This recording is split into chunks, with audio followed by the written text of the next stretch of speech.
घातलाय असे आमचे भास्करराव भगरे गुरुजी यांचं या ठिकाणी मी मनपूर्वक स्वागत करतो।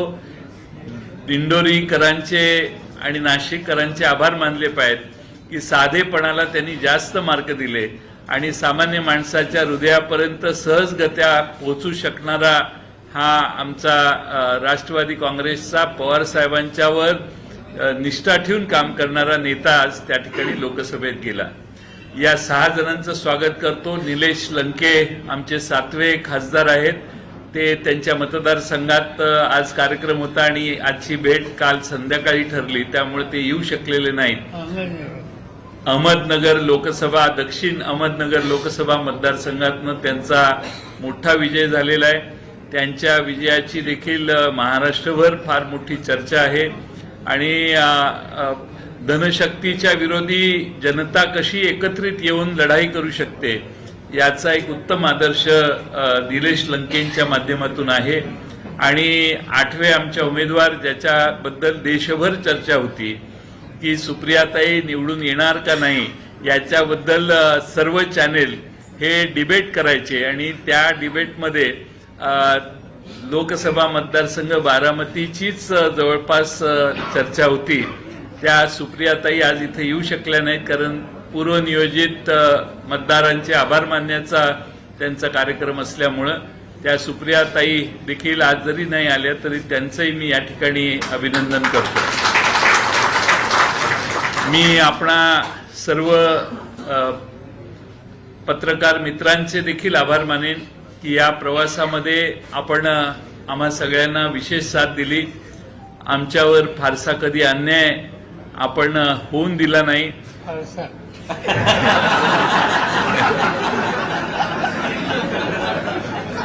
आणि त्यामुळं आपण सगळ्यांनी फार चांगली मोलाची साथ दिली।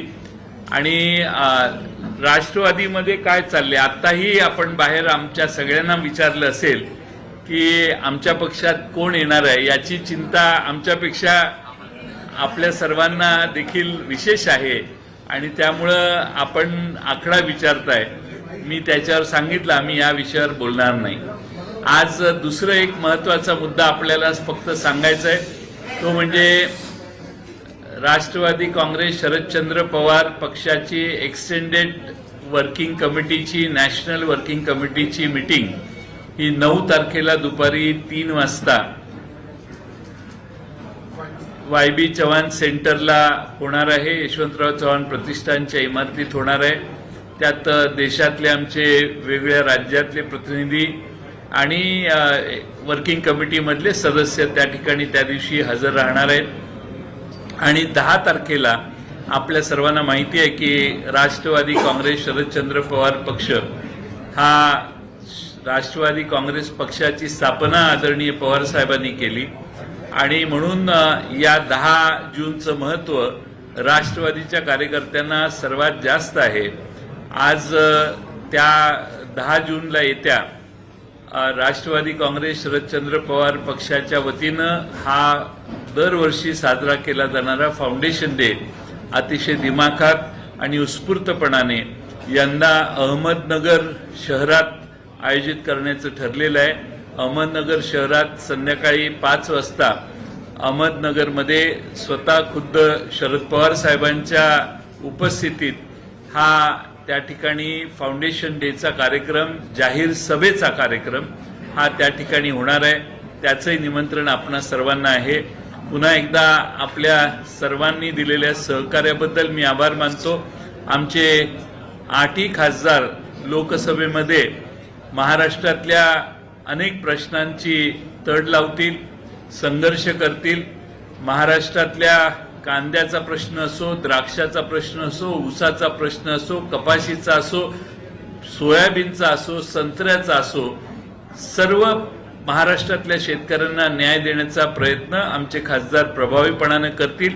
पण त्याचबरोबर शहरी भागातल्या लोकांच्या समस्या, महागाई वाढती, GSTची चुकीच्या पद्धतीनं अतिशय टोकाची कर आकारणी, या सगळ्याच गोष्टींवर प्रकाश पाडण्याचं आणि त्यासाठी जनतेच्या वतीनं संघर्ष करण्याचं काम आमचे लोकसभेत खासदार करतील।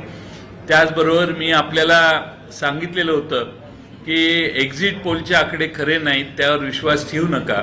कारण एक्झिट पोलचे आकडे हे शेअर मार्केट मॅनिप्युलेट करण्यासाठी वापरले जातात असा अर्थ आता निघायला लागलेला आहे. आणि मी त्या दिवशी कुणी बोलण्याच्या आधी आपल्याला सांगितलेलं की हे एक्झिट पोलचे आकडे हे देशातलं शेअर मार्केट हे फ्लक्च्युएट होतं, ते वाढत जातं, त्यात बरेच लोक आपला फायदा मिळवतात. मला याची तपशिलात माहिती मिळाल्यावर अधिक बोलेल, पण या एक्झिट पोलला काही अर्थ नाही. जनतेच्या मनात जे आहे तोच निर्णय जनतेनं दिला आणि 10 पैकी 8 म्हणजे 80% जागांवर पवार साहेबांच्या नेतृत्वाखाली महाराष्ट्रात राष्ट्रवादी काँग्रेसने प्रत्येक वेळा दाखवलेला आहे की सगळ्यात मोठा स्ट्राईक रेट हा राष्ट्रवादी काँग्रेस शरदचंद्र पवार पक्षाचा असतो. पवार साहेब ज्या बाजूने असतील त्या बाजूने हा स्ट्राईक रेट चांगला राहिलेला आहे आणि म्हणून 80% उमेदवार आमचे निवडून आले. याबद्दल मी महाराष्ट्रातल्या राष्ट्रवादी काँग्रेसच्या सगळ्या कार्यकर्त्यांचे मनपूर्वक आभार मानतो आणि त्याचबरोबर आमचे सगळे मित्रपक्ष यांचेही आभार मानतो. धन्यवाद.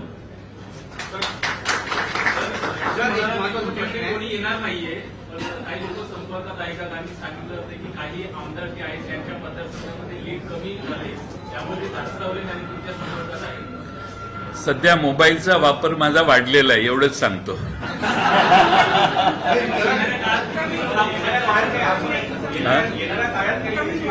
नाही, याबद्दल आम्ही आता काहीच भाष्य करू इच्छित नाही, कारण याच्यात लोकांची मनस्थिती बदललेली आहे. हा माझा काही दिवसातला गेल्या 2 दिवसातला अनुभव आहे आणि बदललेल्या मनस्थितीचं दिसते आम्हाला, त्यामुळे मी त्याच्यावर आता काही भाष्य करणार नाही.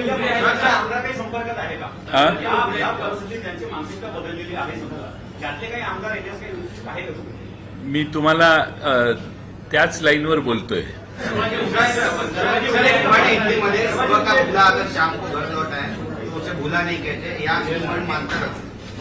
बुला पक्षाला पक्ष वाढवण्यासाठी आमदारांची आवश्यकता असते, जसं भाजपने वाढवलं तसं शरदचंद्र पवार राष्ट्रवादी काँग्रेस पक्ष वाढवणार आहे का? हे इथं बसलेले जे आहेत यातले फक्त डॉक्टर अमोल कोल्हे खासदार आहेत, बाकीचे सगळे खासदार नसलेले पहिल्या टर्मचे खासदार आहेत. महाराष्ट्रात पुन्हा आम्ही निवडणुका करू, त्यावेळी महाराष्ट्रात निवडणुका करू त्यावेळी अनेक तरुण, अनेक नवे चेहरे महाराष्ट्रासमोर आणण्याचं सामर्थ्य पवार साहेबांच्या नेतृत्वात आहे आणि आम्ही चांगले आणि पारदर्शी स्वच्छ कारभार असणारे, ज्यांच्यावर कोणताही ब्लॉट नाही आणि लोकांना मान्य होतील असेच उमेदवार देऊन पुढच्या निवडणुकीत जाणार आहे. त्यामुळे आम्ही प्रत्येकाची तपासणी योग्य त्या पद्धतीनं करू. परतीचे दोर अजून आहेत का? इतकंच फक्त विचारायचं. परतीचे दोर अजून आहेत. प्रश्न असा आहे की कुछ लोग प्रेशर से गए हैं, काही लोक पैसे गेले तो ये उनको माफी आप दोगे क्या? जर वो सच्चे मन से आएंगे. आता काय आहे की हे फार प्रीमॅच्युअर स्टेटमेंट करणं योग्य नाही असं मला वाटतं. थोडासा वेळ जाऊ दे, हळूहळू आपल्यालाही आम्ही योग्य त्या माहित्या देत जाऊ. तुम्हाला अंधारात ठेवून काहीच करणार नाही आणि महाराष्ट्रातल्या जनतेच्या मताची आम्हाला जास्त कदर आहे. जनतेच्या मतं एवढी प्रभावी आहेत की अनेक आमदार एका बाजूने दुसरीकडे गेले तरी जनतेनं हा कौल दिलेला आहे. त्यामुळं त्याला जास्त महत्त्व आहे असं मला वाटतं. आणि पवार साहेबांची प्रतिमा मी बऱ्याच सभेत मी हे स्पष्ट सांगितलेलं आहे की आमचा पक्ष फार स्वच्छ झालेला आहे. त्यामुळे हळूहळू बोलू त्याच्यावर, एकदम घाई नाही. आणि मी तुम्ही बोललाय ते स्टेटमेंट माझ्या तोंडात घालू नका.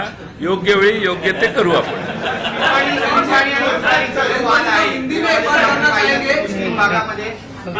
पिपाणी आणि तुतारीचा जो वाद आहे त्यामध्ये बरीचशी मतं पिपाणीला मिळाल्याचं चित्र सध्या महाराष्ट्रात पाहायला मिळतं. त्याने उमेदवार आणले.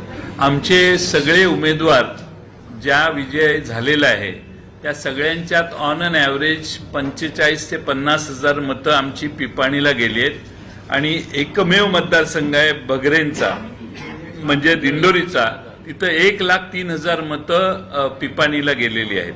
आणि पिपाणीचं नाव तुतारी आहे आणि त्यामुळे लोकांचा थोडासा गैरसमज झाला. निवडणूक आयोगाकडे आम्ही याच्याबद्दल जाणार आहोत, त्यांना इन्फॉर्म केलेलं आहे. निवडणुकीच्या आधी देखील आम्ही याला ऑब्जेक्शन घेतलेलं होतं.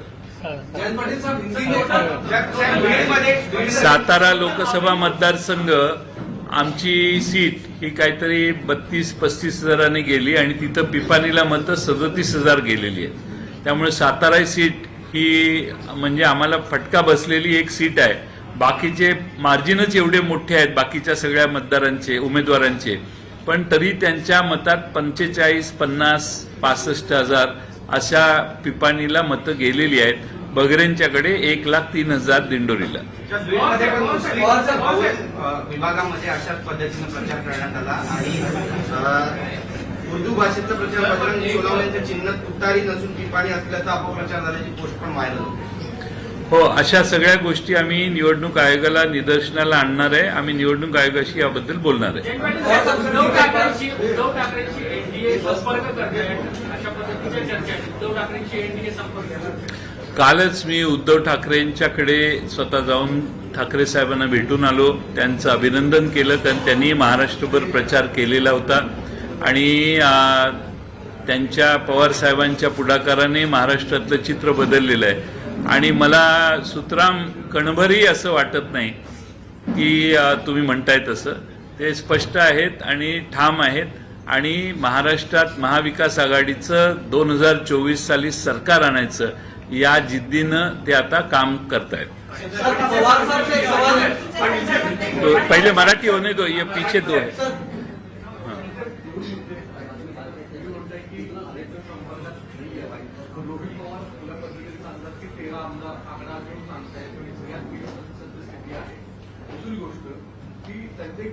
चर्चेचा विषय रात्रीच्या अंधारामध्ये सत्ताधारी बाकावरच्या लोकांना संपर्कात कोणी होतं असं अर्थ आहे. पक्षात एक मूळ तुमचं नेमकं काय की कुणाकडे म्हणजे पक्षाचा एवढा मोठा नेता भाष्य का करतोय, कुणाविषयी?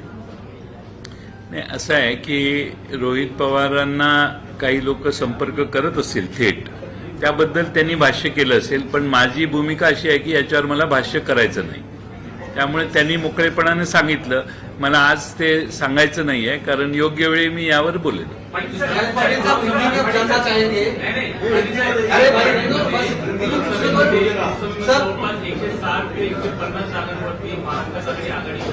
त्यामुळे आमदार ते महायुतीकडचे आमदारांचे चलबिचल मध्ये आहे. त्यामुळे तुम्हाला वाटतं का आज काउंट आहे तो विधानसभेला असू शकेल? हा काउंट वाढेल, कारण आमच्या काही सर्वे जे आम्ही केले त्यात असं निदर्शनाला आलं की केंद्र सरकारपेक्षा महाराष्ट्र सरकारबद्दल जनतेची प्रचंड नाराजी आहे. मी कोल्हापूर लोकसभेचं उदाहरण देतो. कोल्हापूर लोकसभेतल्या 6 असेंब्ली सेगमेंटमध्ये केंद्र सरकारबद्दल बऱ्यापैकी ठीक आहे असं होतं, पण विधानसभेचं नाव काढलं तर जवळपास 67, 62, 68% नाराजी राज्य सरकारबद्दल होती. त्यामुळे हेच चित्र महाराष्ट्रभर आहे. महाराष्ट्रात विधानसभेच्या निवडणुकीत तर समोरच्यांना जास्त मोठा फटका बसेल असा मला विश्वास आहे. महाविकास आघाडीला विजय मिळाला असेल, त्या भागामध्ये फसव्यांमुळे विजय मिळाला असा आरोप मंत्री. असं आहे की आता पराभूत झाल्यावर अशा कारणं देणं हे काही लोकांच्यासाठी आवश्यक असेल, पण मला वाटत नाही की असं कोणतीही गोष्ट झाली. सगळ्या जनतेला महागाई, या देशातली दडपशाही जी चालू होती, ईडी, IT ह्यांचा गैरवापर, हुकुमशाहीकडे आपली पावलं पडत होती, संविधान बदलण्याची स्वप्न काही लोकांनी उघडपणाने, म्हणजे समोरच्या NDA मध्ये 10-11 खासदारांनी उमेदवार असणाऱ्यांनी ही इच्छा व्यक्त केली की मुझे दिल्ली जाना है क्योंकि संविधान बदलना है. त्यामुळे संविधान बदलायचा घाट आहेच यांच्या डोक्यात, ही खात्री देशातल्या जनतेला झाली. असे अनेक प्रश्न आहेत. GSTचा वापर, 2 चाकी 2 व्हीलर घ्यायला गेलं तर 28% आणि हेलिकॉप्टर घ्यायला गेलं तर 5% GST आहे. अशा बऱ्याच गोष्टी आहेत की ज्याच्यामुळे भारतातली जनता नाराज आहे. अन्नावर देखील GST आहे, चपलेवर देखील GST आहे, कपड्यावर देखील GST आहे.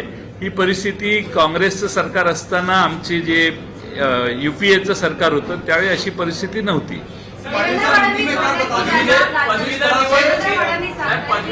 त्यांच्या पदावरून मुक्तता हवी. स्वतः मुख्यमंत्र्यांनी फोन करून सांगितलं की राज्याला त्यांची गरज आहे आणि देवेंद्र फडणवीस सुद्धा दिल्लीला गेले. कसं बघतात आता जे महायुतीमधले जे मित्रपक्ष त्यांच्यामध्ये आता वाद व्हायला सुरू झालाय?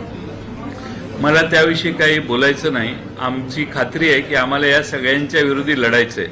त्यामुळे कोण कोणत्या रोलमध्ये आहे याला आमचं महत्त्व नाही. मला फक्त काळजी बावनकुळेंची वाटते.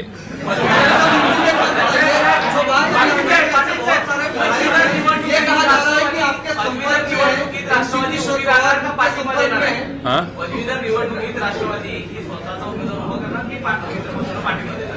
आम्ही आमच्या दोन्ही पक्षांशी बोलायचा प्रयत्न करतोय. या विजयाच्यामुळे त्याही सगळ्या विजयात त्यांनाही वेळ मिळालेला नाही. आज संध्याकाळपर्यंत आम्ही चर्चा करून निर्णय करू. राहुल गांधींना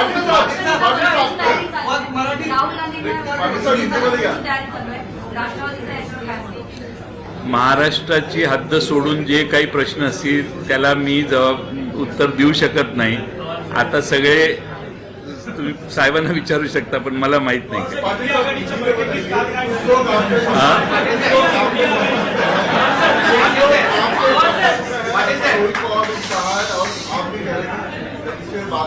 मैं स्वागत करेंगे, आपको लेंगे उनको. आपके चेहरे में ऐसा है कि पार्टी छोड़कर गए थे, सुबह का बोला शाम को आए तो बोला नहीं कहते. इस लाइन को ध्यान में रखकर आप लोग स्वागत करेंगे या सोच विचार करके उसके बाद लेंगे?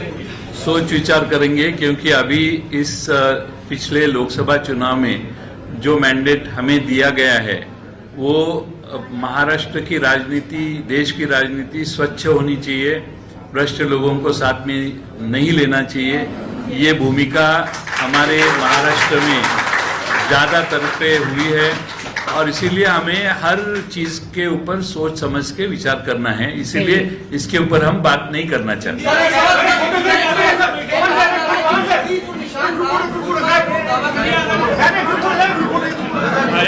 ग्रुप फोटो भी है.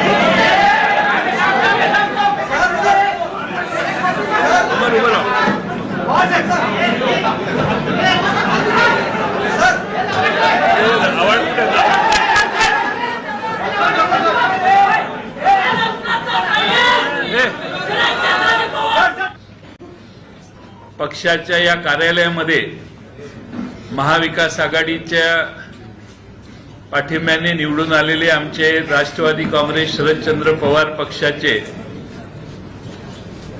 8 उमेदवारांना निमंत्रित करण्यात आलेलं होतं. त्यातील 2 उमेदवार सुप्रियाताई सुळे आणि निलेश लंके यांनी त्यांच्या पूर्वनियोजित कार्यक्रम मतदारसंघात